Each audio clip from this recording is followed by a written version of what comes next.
कल लग्जरी का क्रेज है, डिजाइनर हील्स, ब्रांडेड बैग्स और वेकेशंस टू ड्रीमी प्लेसेस। पर सच बोलूं तो इन सब के लिए सिर्फ देखना काफी नहीं होता, कमाना भी पार्ट ऑफ द प्लान होता है। मुझे भी लगता था कि ये लाइफस्टाइल सिर्फ उन लोगों के लिए जिनके पास ऑलरेडी सब कुछ है, but then I realised smart लोग अपने लिए रास्ता खुद बनाते हैं। इसलिए मैंने चूज किया इस वीडियो। हेलो गाइस, जैसा कि आपको पता ही आजकल सहर याद और समीर रशीद की सेपरेशन चल रही है, तो दोनों मुख्तलिफ प्लेटफॉर्म पर लाइव आते रहते हैं, एक दूसरे पर एलिगेशन लगाते हैं।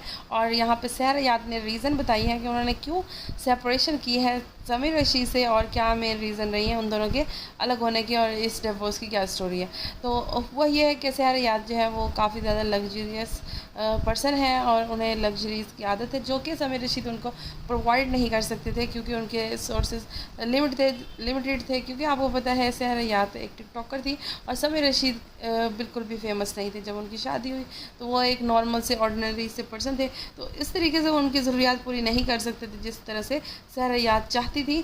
तो इसी वजह से सहर याद और उनके दरमियान आए दिन झगड़े होते रहते थे। जब रिसेंट उनकी बेटी 1 साल की हुई है तो उनकी बर्थडे पर भी इन दोनों के दरमियान झगड़ा हुआ, तो जिसके नतीजे में बर्थडे के अगले ही दिन सहर याद घर छोड़कर एक अलग सेपरेट से घर में रहने शुरू हो गई हैं। और आए दिन जो सहर याद है उनकी पार्टीज़ की सेलिब्रेशन की वीडियोस आती रहती हैं अपने फ्रेंड्स के साथ। लेकिन समीर रशीद की तरफ से मुसलसल यही इजहार किया जा रहा है कि इतनी बड़ी बात नहीं है सहर याद और उनसे जो पैचअप कर लें और इन दोनों के दरमियान डिवोर्स नहीं होनी चाहिए।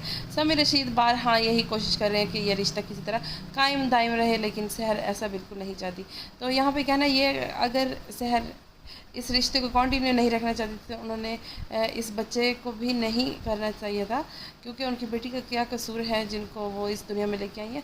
She is responsible for her child pain. यहाँ पे मटीरियलिस्टिक वर्ड है, तो फिर इस वजह से सहरा याद चाहती हैं कि उनको वो सारी लग्जरीज प्रोवाइड की जाएँ जो कि फ़िलहाल समीर रशीद अफोर्ड नहीं कर सकते। तो ये है इनकी मेन तलाक की वजह। तो आपको ये वजह जानकर दुख हुआ या नहीं, मुझे ज़रूर बताइएगा। और क्या सहरा याद सही कर रही हैं, वाकई उन्हें समीर रशीद से सेपरेट हो जाना चाहिए या फिर इस रिश्ते को कायम रखना चाहिए। आज की वीडियो में बस इतना ही। आपसे मुलाकात करूँगी बहुत जल्द किसी बहुत अच्छी वीडियो के साथ। अपना ख्याल रखिएगा। Thank you so much for watching. Have a nice day. Allah हाफिज़।